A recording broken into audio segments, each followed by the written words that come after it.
Vil du bare brette ned... Skal du ikke se bicepsen?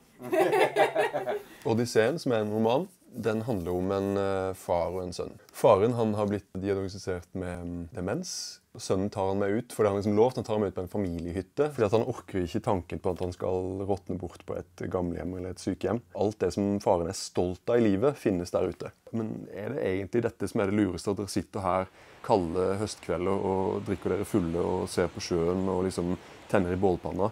Er det det beste for faren din? Så dette er jo et forsøk fra min side til å skrive fram noe som kjennes ærlig og ekte når det kommer til dette med liksom forbindelsen mellom generasjonene.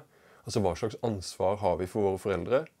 Hva slags kjærlighet er det egentlig som er mellom far og sønn? Så det er en historie om å ta vare på hverandre, omsorg mellom menn, omsorg fra sønn til far, og også ganske mye omsorg fra far til sønn da.